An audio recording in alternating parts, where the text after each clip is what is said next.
শুয়োপোকাটা মানে ভিজিনির সেই গা গোলানো গোঁফটা নেই। জ্যানকে এক দৃষ্টিতে তাকিয়ে থাকতে দেখে লোকটা জিজ্ঞাসা করল, কোনো সমস্যা? তোমার গোঁফ কামিয়ে ফেলেছ? চেয়ার থেকে উঠে একরাশ গন্ধ ছড়িয়ে ওর কাছে চলে এলো লোকটা। তোমার পছন্দ হয়েছে? পছন্দ বা অপছন্দের ব্যাপার না, গোঁফ ছাড়া তোমাকে দেখতে অদ্ভুত মনে হচ্ছে, এই আর কি। কথাটা একদম সত্যি। গোঁফ ছাড়া নতুন এক মানুষ বলে মনে হচ্ছে পরিচালককে, তবে অন্য সব কিছু সেই আগের মতোই আছে। মনে হচ্ছে সুগন্ধির বোতলে ডুব দিয়ে এসেছে লোকটা। চলার ভঙ্গিমা, কথার ভঙ্গিমা, এসবেও কোনো পরিবর্তন আসেনি। নিজ হাতকে লোকটার স্পর্শ থেকে বাঁচাবার জন্য ইচ্ছা করেই ধরে থাকে স্ক্রিপ্টটা ফেলে দিল জ্যান। ইস, পড়ে গেল। বলতে বলতে এক পা পিছিয়ে ওটাকে তুলে নেবার জন্য ঝুঁকে গেল সে। শান্ত হও, বলল ভিজিনি। আমি কামড়াই না। হলদেটা দাঁত বের করে হাসল। স্ক্রিপ্টের বেঁকে যাওয়া উপরের অংশ সোজা করার চেষ্টা করতে করতে জ্যান বলল, একসাথে পড়ার ব্যাপারে একটা কথা। একসাথে পড়া? হাসি মিলিয়ে গেল ভিজিনির। গোঁফ নেই বলে ঠোঁটগুলো মোটা বলে মনে হচ্ছে। মঙ্গলবার বিকাল 3টায় আসতে বলেছিলে, বলল মেয়েটা। আমি এসে পড়েছি। হাতের তালু দিয়ে কপাল চাপড়ালো ভিজিনি, অথচ এমন নাটকেপনা ওর কোনো অভিনেতা বা অভিনেত্রী করলে আর দেখতে হতো না। ওহো, ধুমসি মাগি লেন্ডাকে নিয়ে আর পারি না, আজ সকালেই বলেছিলাম। সমস্যা হয়েছে কোনো? পল মর্গেন ও রিহার্সেলের জন্য আসতে চায়, পার্লারের দৃশ্যটা দেখাতে বলেছে। ওই দৃশ্য তো আমিও দেখছি। একসাথে করলে ক্ষতি কি? আমিও তো তাই বলছিলাম। উত্তরে পল বলল, সে নাকি একা একা কাজ করতেই স্বাচ্ছন্দ্য বোধ করে। বুঝতে পেরেছি, বলল জ্যান। স্টারদের মনের মতো চলা। স্টার না, কিন্তু তার মনের মতো চলতে হয় বই কি। একটা গোপন কথা শুনবে? ছেলে হয়ে মেয়ের পোশাক পরে অভিনয় করার ব্যাপারটা তাকে খুব একটা আকর্ষণ করতে পারছে না। আসলে ব্যাপারটা ওর ইমেজের সাথেই যায় না, তাই ওকে যতটা সম্ভব সাহায্য করতে হবে। আর আমার কি হবে? বিরক্তি গোপন করার সর্বোচ্চ চেষ্টা তা করল জ্যান। আমারও কিছু প্রশ্ন ছিল। কথা দিলাম উত্তর পাবে। হাত নাড়িয়ে যেন সুগন্ধি ছড়িয়ে দিল ভিজিনি। এই সপ্তাহেই আমি তোমার সাথে বসবো। লিন্ডা তোমাকে তারিখটা জানিয়ে দেবে। মেয়েটার কাঁধে হাত রেখে ওকে অফিসের দরজা দেখিয়ে দিল পরিচালক।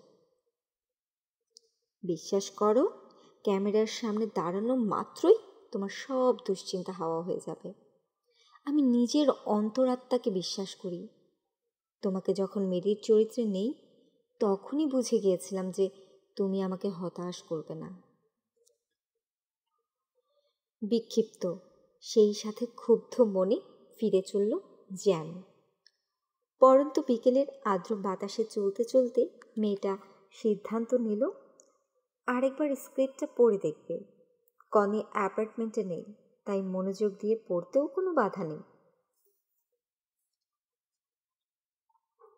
পোশাক পরিবর্তন করে উন্মাদিনীর স্ক্রিপ্ট নিয়ে লিভিং রুমের সোফায় বসল ও। আগেই ওর লাইনগুলো সবুজ কালিতে রং করে রেখেছে। সিদ্ধান্ত নিয়েছিল শুধু সেগুলোই পড়বে। কিন্তু কিছুক্ষণ পরেই দেখা গেল পুরো স্ক্রিপ্টটাই পড়তে শুরু করে দিয়েছে। আগেও পড়েছে, বরাবরের মতো এবারও চিত্রনাট্যের ওজন আর কাহিনী ওকে বিভ্রান্ত করে তুলল। কে খুন করেছে এই প্রশ্নের উত্তর খোঁজা চলচ্চিত্রটার মুখ্য বিষয় না। থেকে থেকে চমকে ওঠার জন্য বাতাস থেকে নানা দৃশ্যের অবতারণাও করা হয়নি। এক কথায় বলতে গেলে ডকুমেন্টারির আদলে লেখা পুরোটা দেহে শিহরণ জাগিয়ে তোলে, হিংস্রতায় পূর্ণ। তবে জিনিসটা ওকে সবচেয়ে বেশি খোঁচাচ্ছে সেটা হলো এই চিত্রনাট্য রয় অ্যামিসের হাত থেকে বেরিয়েছে। কয়েকদিন আগে রয়ের আচমকা ক্ষেপে ওঠাটাও ওকে খোঁচাচ্ছে। ওই ঘটনার আগ পর্যন্ত রয়ের প্রতি এক ধরনের আকর্ষণ বোধ করত ও। লোকটার হাতে ধরা দিতেও প্রস্তুত ছিল, কিন্তু এখন ফোন বেজে ওঠায় চিন্তার সুতো ছিঁড়ে গেল মেয়েটার। হ্যালো। কথাবার্তা শুরু করার জন্য দারুণ তো বাক্যটা, বলল রয় অ্যামিস। শয়তানের নাম নিলাম আর শয়তান হাজির, ভাবল জ্যান, কিন্তু ফোন রেখে না দিয়ে ধরে রইল। ক্ষমা চাইল রয়। জ্যান জানালো ও ক্ষমা করে দিয়েছে। সেই সাথে স্পোর্টসম্যানস লজের রাতে খাবার দাওয়াতও গ্রহণ করে নিল। আমাকে নিতে আসার দরকার নেই, সরাসরি ওখানেই আমি দেখা করব, ঠিক 8টায় কথা হবে সাক্ষাতে। ফোন রেখে দিল জ্যান। দাওয়াত গ্রহণ করেছে বটে, কিন্তু কাজটা ঠিক হলো কি না তা নিয়ে নিঃসন্দেহ নয়। না, এখন লোকটাকে খেপিয়ে তোলার কোনো অর্থ হয় না, হাতে রাখাই ভালো। কিছুক্ষণ ভেবে সিদ্ধান্ত নিল। বুক কেসে রেখে দিল স্ক্রিপ্টটা। এখন আর দেখার সময় নেই, আজ অন্য এক চরিত্রে অভিনয় করতে হবে ওকে, মোহনীয় নারীর চরিত্রে। রাতে কোন পোশাকটা পরবে সেটা নিয়ে অনেকক্ষণ চিন্তা করলো জ্যান। রয় অবশ্য বেশ কয়েকটা ইঙ্গিত দিয়েছে, ক্ষমা প্রার্থনা করে বুঝিয়েছে ওর আচরণটা খারাপ ছিল, আর দাওয়াত দিয়ে বুঝিয়েছে সুসম্পর্ক বজায় রাখতে চায়। এখন জ্যানের উচিত হবে দলিত পক্ষের চরিত্র অভিনয় করে ছেলেটাকে পুরোপুরি হাতে নিয়ে আসা। স্পোর্টসম্যানস লজে যখন প্রবেশ করল জ্যান, তখন ওর ভেতর একটু আগের বিভ্রান্তির ছায়া মাত্র নেই। 8টা বাজার কিছুক্ষণ আগেই পৌঁছেছে মেয়েটা, কিন্তু রয়কে হারাতে পারেনি। এসে দেখে ছেলেটা ওর জন্য অপেক্ষা করছে। ডিনার অর্ডার করার আগে মাত্র 2টা মার্টিনি নিল সে। ভালো সংবাদ, এটা সেটা নিয়ে কথা বলতে শুরু করলো দুজনে, কিন্তু উন্মাদিনী নিয়ে কোনো কথা হলো না। জ্যানের মনে হলো রয় ইচ্ছে করে প্রসঙ্গটা এড়িয়ে যাচ্ছে, কিন্তু জ্যান তো সেটা হতে দিতে পারে না। আজকের এই নাটকে সে অভিনয় করছেই রয়কে নিজের দলে নিয়ে আসার জন্য। কিছুটা অন্যমনস্কভাবে ছেলেটার কথা শুনল ও। চলচ্চিত্রটা প্রসঙ্গ তোলার সুযোগ খুঁজল। স্টেক আসার ঠিক আগ মুহূর্তে পেয়েও গেল তা। স্বীকার করতে খারাপ লাগছে, বলল, কিন্তু অন্যজনকে না করে দিয়েছি বলে এখন ভালো লাগছে। হাত থেকে কাঁটা চামচ নামিয়ে রেখে চোখ তুলে তাকালো রয়। মুখে হাসি নিয়ে ওর চোখে চোখ রাখল জ্যান। ভিজিনি বলেছিল রাতের খাবারটা ওর সাথে খেতে। উন্মাদিনী নিয়ে কি সব কথা আছে নাকি? বদলোক কোথাকার। রয়ের কাছ থেকে এমন তীব্র আচরণ আশা করেনি জ্যান। ওর সাথে বেশি না মেশাই ভালো। আমার আসলে এতে নাক গলানো ঠিক হচ্ছে না, তবে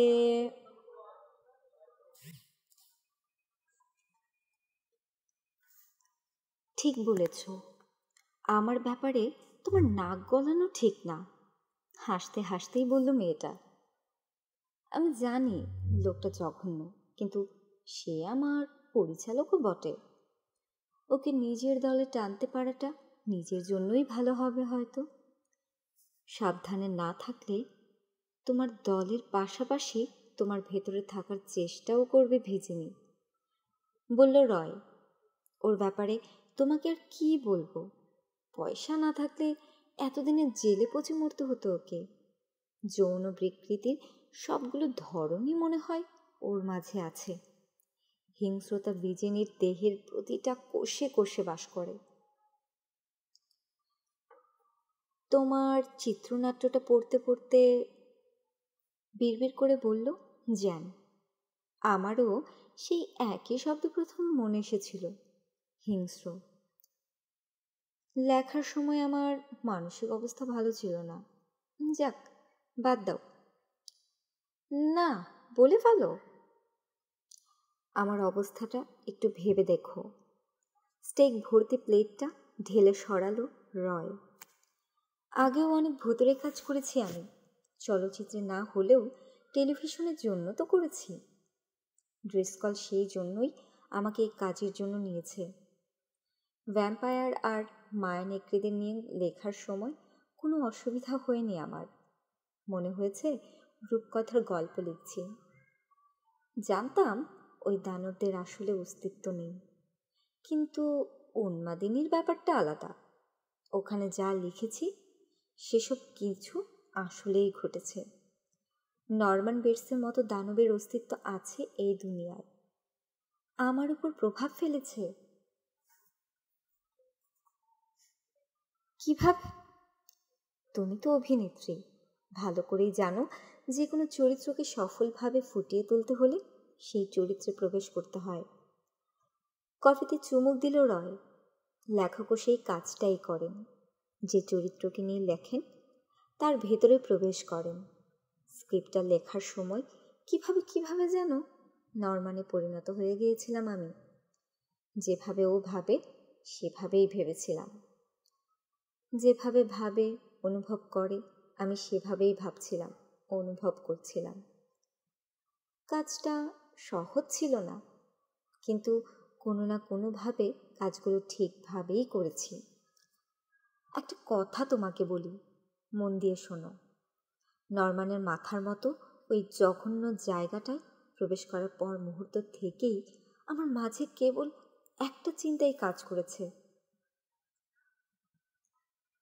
কত তাড়াতাড়ি এখান থেকে পালানো যায়। নরমানকে কত তাড়াতাড়ি ভুলে যাওয়া যায়। কিন্তু বুঝতে পারিনি যে নরমানকে আমি ছাড়তে চাইলেও নরমান তো আমাকে ছাড়বে না। যখন চিত্রনাট্যটা লিখছিলাম তখন লোকটা ছিল আমার হাতের মুঠোয়, ঠিক যেমন আসল নরমান ছিল হাসপাতালের মুঠোয়। কিন্তু এখন নিজের কাঁটা চামচ নামিয়ে রাখলো জ্যান। তোমার অনুভূতিটা বুঝতে পারছি। নরমান আমাকেও ভয় পাইয়ে দেয়, তবে তাই বলে চলচ্চিত্রটা বাতিল করা কি ঠিক হবে? লাভ হবে তাতে কোনো? আর তাছাড়া নরমান মারা গিয়েছে। আজকের কাগজগুলো পড়নি? সবগুলোতেই মোটামুটি একই কথা লেখা ছিল। ওরা প্রায় নিশ্চিত যে ভ্যানের বিস্ফোরণের সাথে নরমান মারা গিয়েছে। প্রায় নিশ্চিত। সামনের দিকে ঝুঁকে এলো রয়। যদি ওদের ভুল হয়ে থাকে তো? গতকাল স্টুডিওতে একই কথা বলেছ, নম্র গলায় বলল জ্যান। কেন? তুমি কি এমন কিছু জানো যা আমি জানি না? আমি কি জানি, তাতে কিছু যায় আসে না। বলতে বলতেই থেমে গেল রয়।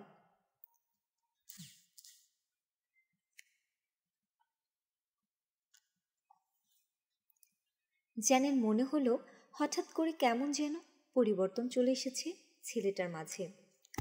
হাসি খুশি ভাবটা নেই। এমন কিছু একটা বলতে চাচ্ছে যা শব্দে পরিণত করতে পারছে না। আমার কেন জানি মনে হচ্ছে নরমান এখনো বেঁচে আছে, অপেক্ষা করছে। অপেক্ষা করছে কেন? আমি জানি না। মুখ কুঁচকে ফেলল রয়। আমি নিজেকেই বুঝতে পারছি না নরমানের মনের কথা বুঝবো কি করে। বিভ্রান্ত দেখালো ছেলেটাকে। কষ্ট পাচ্ছে ও, অনেক বেশি কষ্ট। যেতটুকু বিতৃষ্ণা ছিল জ্যানের মনে তাও হাওয়া হয়ে গেল। সে বুঝতে পারল ওর সামনে যে বসে আছে সে বিপক্ষ দলের কেউ না।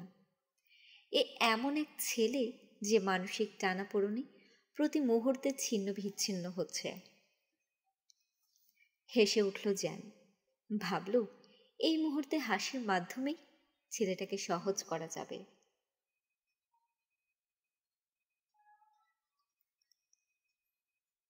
খারাপ খবর? তোমার তো দেখি পাগলের ডাক্তার দেখানো দরকার। নড করল রয়। দেখাবো তো। মানে? তুমি জানো না? প্রশ্নের চাইতে বিস্ময়ের ছাপ বেশি রয়ের কণ্ঠে। এখানে আসার ঠিক আগে ড্রিসকল ফোন করেছিল। আগামীকাল আমাদের সাথে নরমান বেটসের মনোবিদের মিটিং আছে। বুধবার সকালটা জ্যানের ভালোই কাটল। সকাল সকাল স্টুডিওতে পৌঁছে গিয়েছিল সে। অগণিত কর্মচারীর গাড়ির পিছু পিছু পায়ে হাঁটা গতিতে এগোচ্ছিল ওর টয়টা। যখন উইন্ডশিল্ডে লাগানো স্টিকারটা গার্ডের নজরে পড়ল তখন হাত নেড়ে ওকে এগোবার অনুমতি দিল লোকটা। অ্যাপয়েন্টমেন্ট আছে কিনা তাকেও জানতে চাইল না। কপাল ভালো, কেননা অ্যাপয়েন্টমেন্ট ছিল না ওর। তাই জ্যানকে ড্রিসকলের বাইরের অফিসের সামনে দেখতে পেয়ে অনিতার অবাক হওয়াটা একদম স্বাভাবিক। ওকে দেখি পোকার চোখের মতো দেখতে চোখ জোড়া নোট প্যাডের দিকে চলে গেল। আপনাকে তো এখানে দেখছি না, বলল মিস কেজি। মিস্টার ড্রিসকল কয়টার সময় আসতে বলেছিলেন? বলেনি, হাসলো জ্যান। এদিক দিয়ে যাচ্ছিলাম তাই ভাবলাম দেখা করে যাই। হতভম্ব অনিতার মুখ হা হয়ে গেল। দেখা করে যাই? অ্যাপয়েন্টমেন্ট ছাড়া কেউ প্রযোজকের সাথে দেখা করতে পারে না। ভ্যাটিকানে গেলেই কি আর পোপের দেখা পাওয়া যায়? আসলে তিনি এই মুহূর্তে বড় ব্যস্ত আছেন।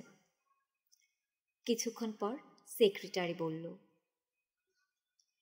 আমি অবশ্য তাকে জানাতে পারি যে আপনি এসেছেন। থাক, উত্তরে বলল জ্যান, জরুরি কিছু না। ঘড়ির দিকে তাকাতে তাকাতে মেয়েটা ভাবল, জরুরি না তো বলছি, কিন্তু আসলে এর চেয়ে জরুরি কিছু আমার জীবনে হয়নি। 9:45 বাজে। রয় মিটিংটা ঠিক কখন হবে তা বলেনি। সন্দেহ উদ্রেক হবে ভেবে ও জিজ্ঞাসাও করেনি। তবে 10টার দিকে হওয়ার কথা। সুন্দর করে পরিকল্পনা করে এসেছে জ্যান। ঠিক করেছে ড্রিসকলের অফিসে ঢুকে পোশাক বা এমন কোনো তুচ্ছ ব্যাপারে আপত্তি তুলবে। ডাক্তার ক্লেইবোর্ন যখন মিটিংয়ের জন্য আসবে তখন তাই ওখানে উপস্থিত থাকার একটা অজুহাত দিতে পারবে। মিটিংটায় অংশ নিতে পারবে বলে মনে হয় না, কিন্তু এক দর্শন দেখে নিতে তো পারবে লোকটাকে। কে জানে কেন এসেছে, এই ব্যাপারে একটা ধারণাও পেতে পারে। ডাক্তার সাহেব ওর পক্ষে না বিপক্ষে সেটা জানা জরুরি হয়ে পড়েছে। তবে এত পরিকল্পনা কোনো কাজেও আসবে না, কেননা এই মুহূর্তে ফিরে যাওয়ার জন্য ঘুরে দাঁড়িয়েছেন জ্যান।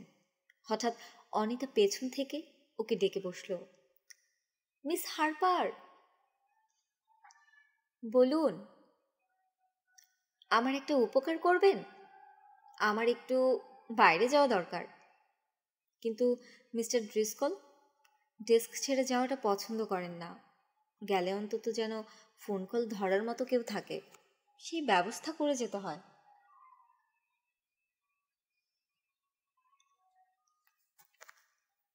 যান যান, কোনো সমস্যা নেই, আমি কিছুক্ষণ আছি।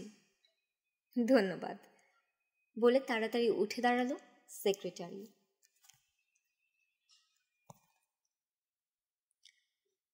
মেয়েটাকে দরজা বন্ধ করে দিতে দেখে হাসলো জ্যান। কপালটা বড়ই ভালো যাচ্ছে, এই সুযোগটাকে পুরোপুরি কাজে লাগাতে হবে। আশেপাশে কেউ নেই নিশ্চিত হয়ে নিয়ে দরজার কাছে চলে গেল। ইন্টারকমের সুইচটা চেপে ধরে শুনতে লাগলো। প্রথমে শোনা গেল মার্টি ড্রিসকলের কণ্ঠ। সহজ কথায় আপনাকে বোঝাই ডাক্তার সাহেব, আমি এরই মাঝে অনেক দূর এগিয়ে গিয়েছি। মৌখিক চুক্তি করা শেষ, অনেকগুলো চুক্তিপত্রে তো সইও করে ফেলেছি। একদিন দেরি হলো, শুধু তার সুদ কত টাকা হবে জানেন? আপনার একটা আন্দাজের কারণে। আন্দাজ না, বলল রয় অ্যামাইস।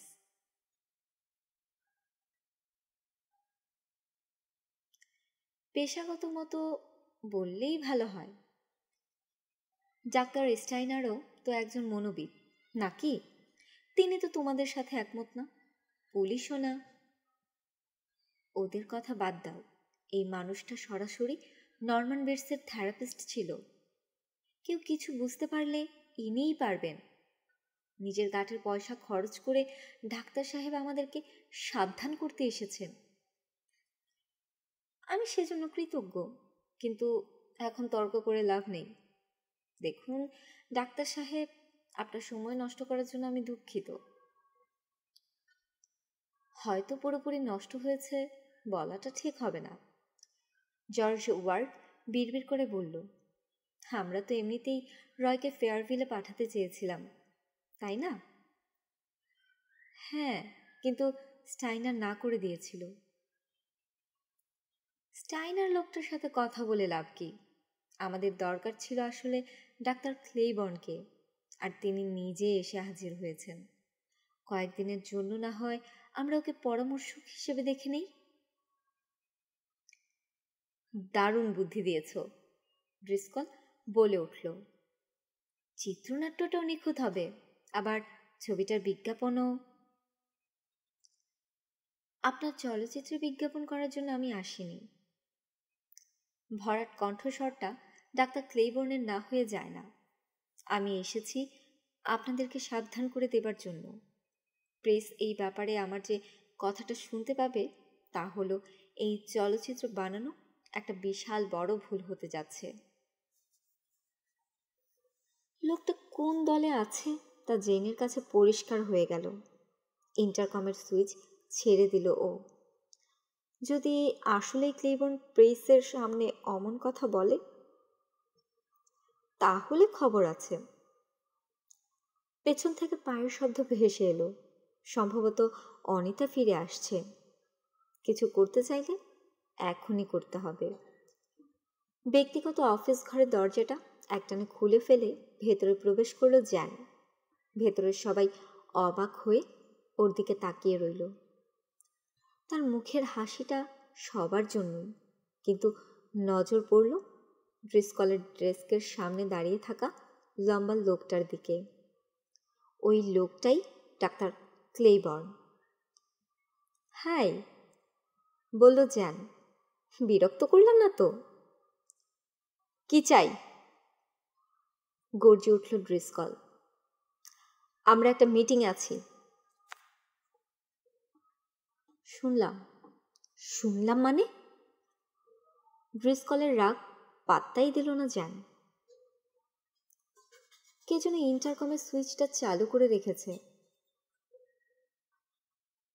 অনিতা কই? একটু বাইরে গিয়েছে, আমাকে থাকতে বলল। ড্রিসকল তার সেক্রেটারি ডাকার জন্য ডেস্কের ইন্টারকমের দিকে হাত বাড়ালেন। ওকে বকাবকি করো না, তাড়াতাড়ি বলে উঠল জ্যান। দোষ আমার, আরই পাতা উচিত হয়নি। রাগান্বিত ভাবটা প্রযোজকের চেহারা থেকে বিদায় না নিলেও হাত সরিয়ে নিল সে। বুঝলাম তুমি শুনেছ, তাতে কি, ভেতরে এসেছো কেন? রয় আর জর্জ ভ্রু কুঁচকে ওর দিকে তাকিয়ে আছেন, কিন্তু তাদেরকে অগ্রাহ্য করল জ্যান, অগ্রাহ্য করল ড্রিসকলকেও। নজর এখন পুরোপুরি ডাক্তার ক্লেবর্নের দিকে। লোকটাকে বয়স্ক মনে করেছিল সে, কিন্তু না, যুবক বলা চলে। দেখতে খুব সুদর্শন না হলেও আকর্ষণ রয়েছে। ডাক্তার ক্লেবর্ন, বলল মেয়েটি, আমি জ্যান হারপার। নট করলেন ক্লেবর্ন। জ্যানের হাসির উত্তরে হাসি দিয়ে বললেন, আপনার ছবি আমি দেখেছি।